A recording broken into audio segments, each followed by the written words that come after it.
Well, Honorable Sam Crooks, the Milton Keynes Mayor, and you lovely, distinguished ladies and gentlemen. I welcome you all to the launch of the Girls Flow Free event, which is the launching and the fundraising activity. We are here tonight to have a wonderful time. You are all looking so lovely. And I've just walked out there and I've seen the ladies putting up what we are going to enjoy. So I'm sure everybody is going to have a lovely time. This evening is mainly to educate everyone about the charity which has been found right here in Milton Keynes. I think the beginning target is Ghana, but it's going to be global because there is period poverty everywhere in this world. The founder is a lovely lady, but I'm not the one to do the introduction of the founder. It's going to be done by Mr. Kwame Edu. So if Mr. Edu could come up and introduce the founder. A woman who has brought us all together this evening. She's my wife, first of all, my best friend, and then she's my everything. But this woman is something special. She's tenacious, she's hardworking, she's got a heart of gold.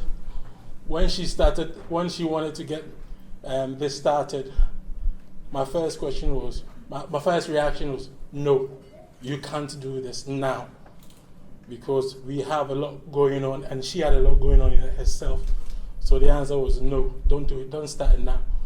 And then she went to Ghana. She came back. When she was in Ghana, she called me and said, I've done it.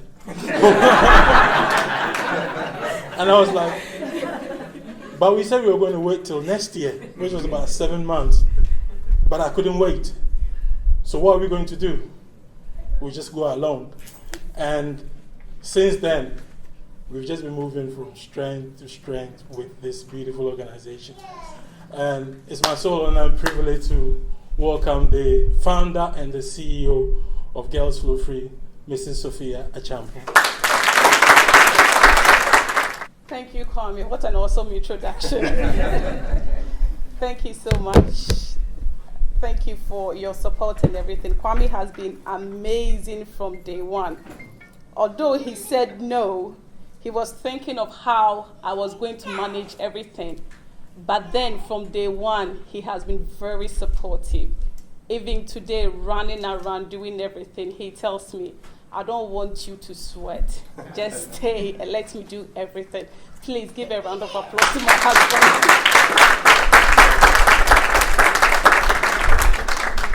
He has been amazing. Thank you all very much for coming out this evening to celebrate this awesome moment with us. I will start my speech. Mr. Chairman, who is Bishop Buaben, Your Grace, Honorable Mayor, Mrs. Augustina Ankomah, who is representing the Ghana High Commission, Reverend Ministers, distinguished guests, ladies and gentlemen. It is a great honor to be here tonight in the midst of great men and women who have believed in the vision of GFF to be part of this historic moment. The onset of menstruation for every girl is a remarkable life event. In many cultures, different ceremonies take place to mark this important transition into womanhood, although it is filled with fears, anxiety, and concerns. Menstruation is a normal part of a woman's life, and it contributes to well-being. Roughly 20% of the global population are of reproductive age. Most females menstruate each month for about 2 to 7 days. On the average, a woman will menstruate for 7 years of her life. Although this is very normal, it is still stigmatized around the world due to lack of education, myths, and cultural barriers.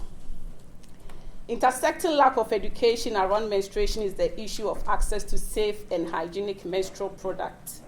Menstrual period poverty, as it is termed, has become a global issue. It affects a lot of women all over the world, in developed countries, even here in the UK. And Ghana, as a developing country, is not an exception. A pack of menstrual pad costs more than £1 in Ghana. Considering that more than half of the population lives on less than £1 a day, makes it almost impossible for parents from lower income households to afford for their children. And it is even more difficult for girls who live in rural communities, where most people are peasant farmers. Girls adapt different forms of coping strategies during menstruation to make up for their stigma. Teachers have reported that girls miss school when they are on their periods. On our outreaches in Ghana, girls have reported used socks, plantain husks, toilet tissues, rags, pieces of foam to absorb blood. There has been several cases of girls reusing their stained pad. On one of our outreaches, a question was asked from a girl, which was suggestive of the fact that girls are using birth control pills to offset their periods. These practices pose a serious health risk with negative health outcomes like reproductive and UTIs. With less money, less visibility, and less political power to change the way things are, girls can be locked in period poverty for all the years that they menstruate. Girls Flow Free has been founded to change the stories of these girls. We believe that girls are agents of change and a reliable investment. GFF believes that every girl deserves a dignified period, and periods should never be a barrier to a girl's education and aspirations. GFF aims at using menstrual health as lens to educate and empower girls living in deprived communities in Ghana to know more about their bodies, their sexual and reproductive health rights.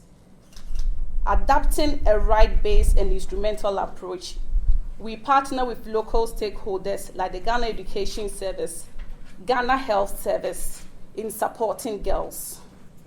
We are supporting girls through the giving of free menstrual products and education. We visit schools once a month.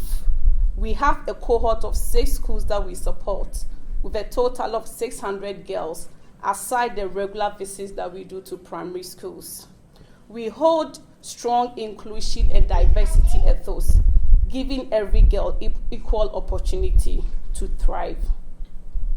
Now, ladies and gentlemen, our first project that we have come up with is Shades of Red. And I have Shades of Red sitting right here behind me. So what is Shades of Red? Shades of Red will be our annual designated program that will bring together girls from deprived communities in training and education to be educated about menstrual health matters. Our first Shades of Red will take place in 2 regions in Ghana in October 2019, not long to go. We have a total of 1,900 girls. We have 1,357 from the south, which is the Ahafo. I know most of you will not know where this is, but it's one of the constituencies in Ghana. And then 500 girls from the north. The northern region of Ghana is one of the most deprived areas, and we have 500 girls, and we have 20 of them who have severe and profound disabilities. And I'm going on this trip in October to educate them and then to give them free menstrual products. Now,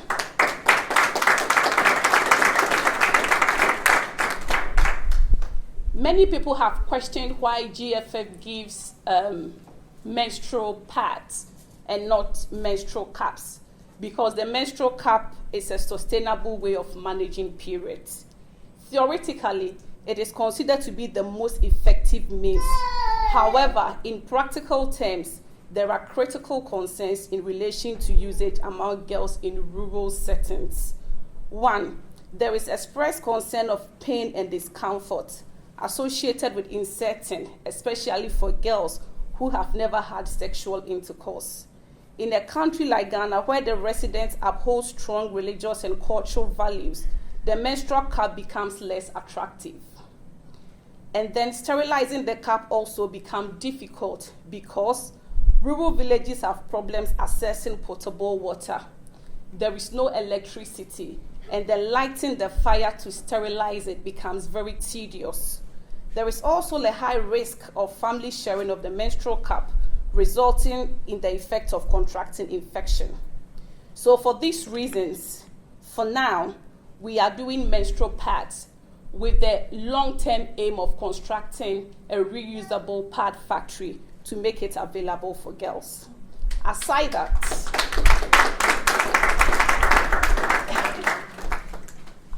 that, we also believe that we need to educate girls to make them aware of the available choices so that they can have the power to make informed decisions. Distinguished guests, ladies and gentlemen, it is said that no one has become poor by giving. We make a living by what we get, and we make life by what we give. A girl is depending on you to make a real difference to her life. We have what it takes, every one of us sitting here tonight, we have what it takes to save a girl from getting into early marriage, to save a girl from sleeping with older men just to get a pad for a month, an escapade which can result in unwanted pregnancy and sexually transmitted diseases. Educating a girl is educating a whole community. None of us sitting here have gotten where we are without the help of someone. Somewhere along the line, there was someone who held our hands. There was a shoulder that we leaned on. And today we are sitting here, someone out there, a girl is waiting for you to stretch your hands to help her. We have today, yesterday is gone, tomorrow is uncertain. All that we have is today to make a real life to the life of someone.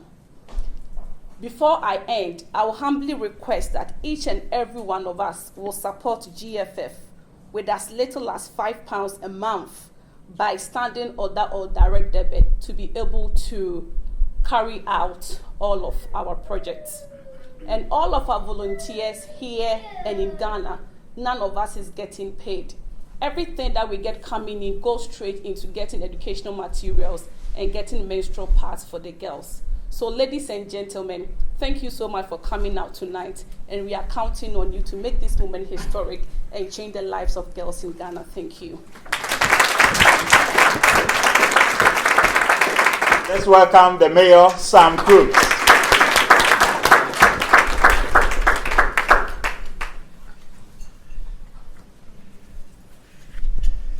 Just before I start, could I mention one thing in terms of thanks from me to you? My ward includes Broughton, which is an estate on the southeastern side of Milton Keynes, and it is full of Ghanaians. I sometimes joke, saving your presence, that the High Commission should actually establish a little consulate down there. But seriously, when you get fine weather, as you know today and some of the quite nice days we've had this summer, you can go around Tanfield Square, Oakworth Avenue, Kelling Way, and you might be in Ghana. There is no difference between the road and the pavement. Nobody's in their houses. They're all out there, full of noise, colour, repartee, everything. And it's wonderful to walk around. You know, we're so stuffy in England. It's wonderful to walk around and just see all that fun. So thank you very, very much. High Commissioner, the wife of the High Commissioner, Bishop, where's Sophia? Here. It was wonderful listening to what was being said about you. And the other distinguished guests. I want to start, I think, by congratulating Girls Flow Free for your courage in being prepared to talk about a subject which until fairly recently in this country was taboo. I can actually remember when I first found out about periods, I heard people talking about something to do with menstruation and how it might affect the timing of examinations for girls. Why should girls have an advantage? So I went along and I asked my sister, I was 17 at the time, I went along and asked my sister, and that's how I found out. Because even within a family, it was something that was between a mother and her daughter, and men just didn't talk about it. So that was the kind of the background. that leads on, I think, to when I started work. And if I may say, I'm delighted to see just how many men there are here. Because it was something...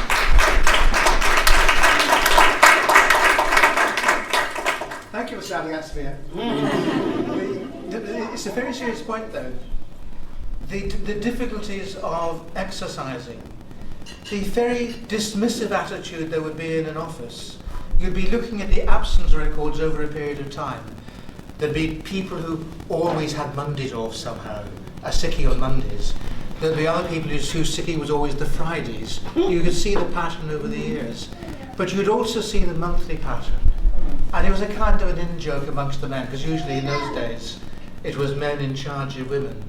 And there's, it's them again. If I can get to work with a hangover, why can't they get to work with a headache? One of the things I think you're opening up and are talking about is gender equality and getting this right between men and women. So thank you for that.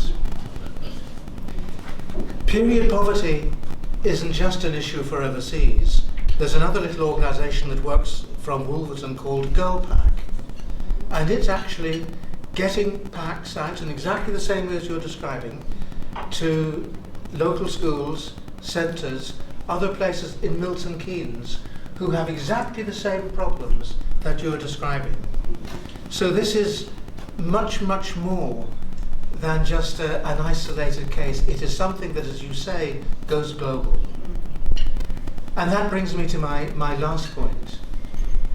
I think it's marvellous in this city to actually see people who want to go out overseas and from the heritage that they come from, and indeed for me, because I come from Ireland, not from England, to be sufficiently aware of their heritage, to want to actually bring something from this country to their country. And that to me shows a charity and a selflessness that is absolutely crucially important in this very difficult world that we have today. So congratulations for your courage, and thank you for doing it. And next on the agenda, if she's ready, we're going to call the wife of the Ghana High Commissioner, Mrs. Augustine Owusu Ankomah.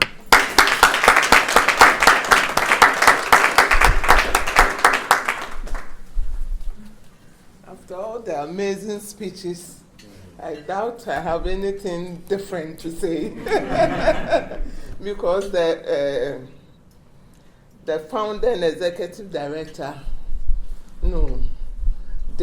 talked about almost everything. But I think I have to say something. Councillor Sam Crooks, Mayor of Milton Keynes, Mrs. Sophia Echampong, founder and executive director of Girls Flow Free, Chief Executive Officer, Small Coalition Charity, invited guests, distinguished ladies and gentlemen, good evening.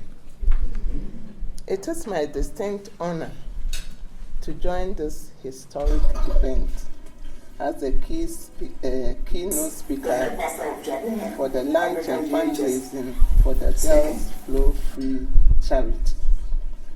At the outset, let me take the opportunity to commend the Executive Director, Mrs. Sophia Echampong, and her team for their laudable initiative.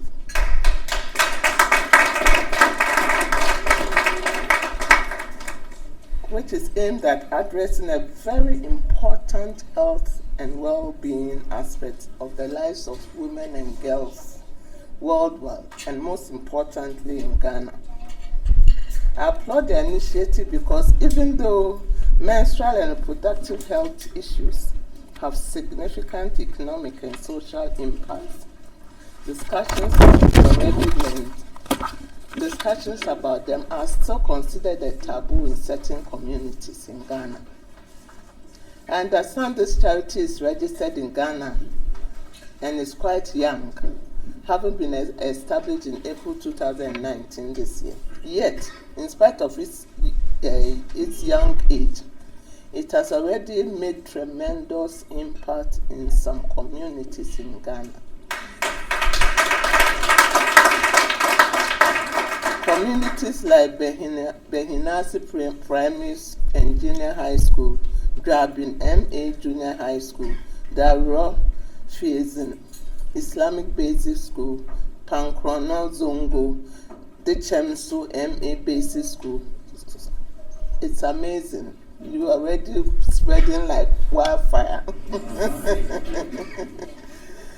These they've conducted outreaches and menstrual hygiene education, as well as empowering girls on menstrual hygiene and other things.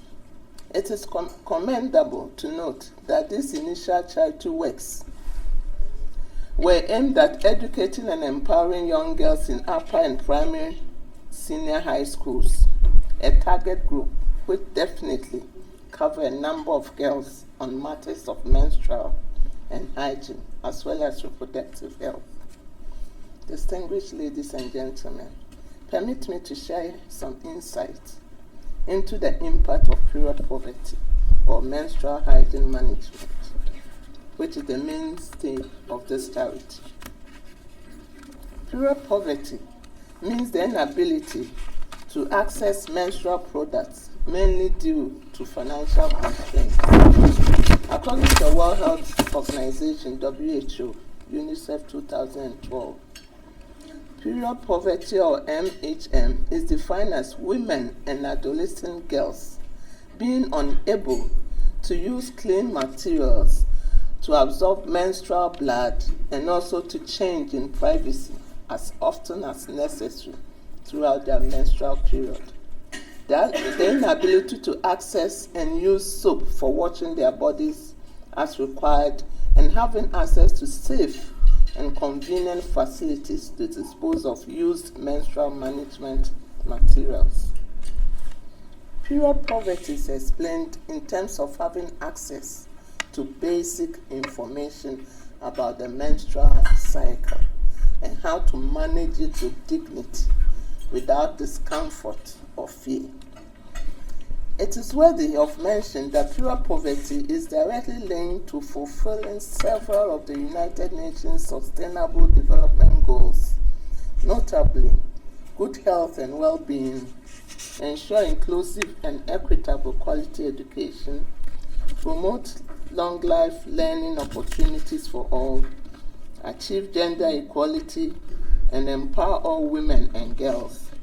Ensure availability and sustainable management of water and sanitation for all. In Ghana, it is sad to say that many young women in rural communities face a real challenge of accessing female hygiene products, since it is considered expensive or unavailable, consequently resulting in many young women in rural communities resorting to the use of traditional methods, which are mostly ineffective and highly unhygienic. Ladies and gentlemen, may I at this point highlight the fact that closely related to the above challenge of accessing menstrual products fits into the loss of school hours by these girls. The girls in deprived communities lose about 11 out of 45 school weeks in a year. This phenomenon relates into poor academic performance, low self-esteem, and social stigmatization. It is in this vein that I commend highly the work of the Girls Flow Free Charity for their initiative to help eradicate and prevent period poverty among underprivileged girls in schools living in deprived areas in Ghana, through, among others, the provision of free sanitary pads, such as pads, tampons, educating them on sexual reproductive health, good personal hygiene during periods, assisting in research into period poverty in Ghana and beyond, and importantly, empowering girls through the building of self-confidence and educational tours. It is at this Ghana time that I will recommend and inquire of you that all of you here present would wholeheartedly support this charity charity for a worthy cause for prosperity. Thank you for your attention. We have another lady here who is the CEO of the Small Charities Coalition, Rita Chandra.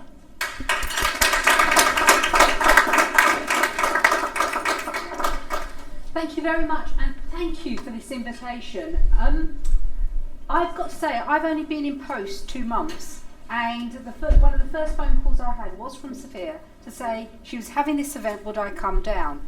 And often when I'm asked to speak at events, charities are starting up, they sound a little bit confused, they're not quite clear.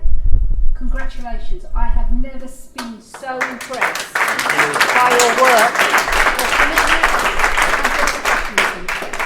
And I think it's a credit to you all, and especially the Executive Committee, for the work you've achieved. It's impossible to believe you've only been going since April 2019. I'm sure there was a lot of hard work before then as well. And it's actually 87% of charities in the UK survive with very minimal income. We hear in the last week in the newspaper, some of you may have read, that some charity CEOs have incomes of £140,000 a year.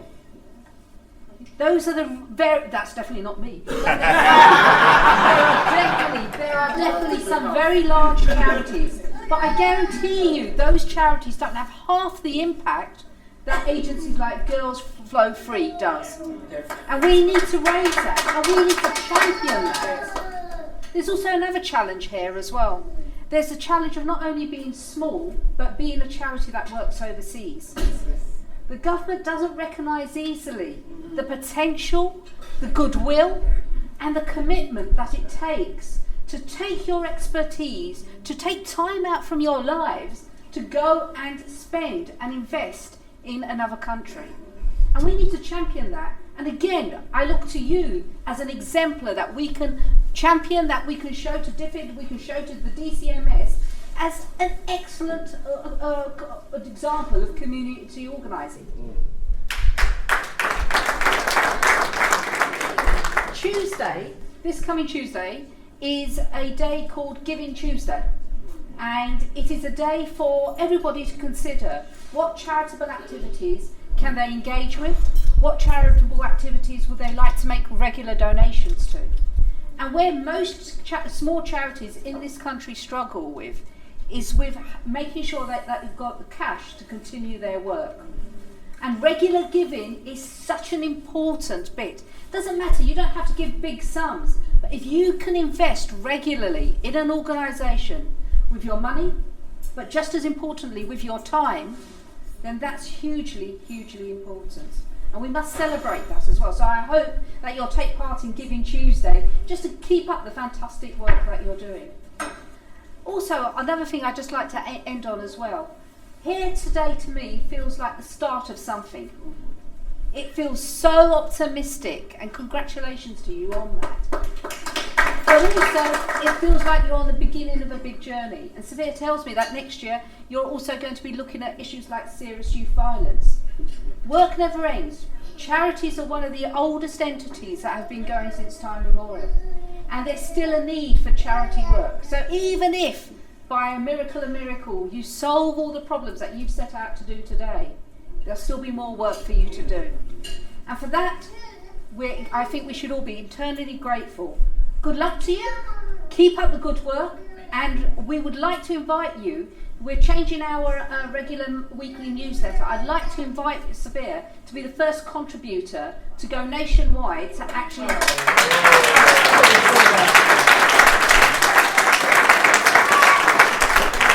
So congratulations, keep up the good work, and don't forget Giving Tuesday. Thank you, Madam. And next on the list is Bishop Buaben give us a small speech. He's the chairman of the occasion. Can we give him an obligatory applause? Thank you. I won't say a lot. I'm just going to take a cue from what you said about Giving Tuesday. All right. Today is Saturday. Yeah. Giving Tuesday is a long way off. So today is Giving Saturday. Yes. For Girls Flow. Yes. I want every one of you to give so that the girls out there will be blessed by your giving. God bless you. Thank you. Thank you, Bishop.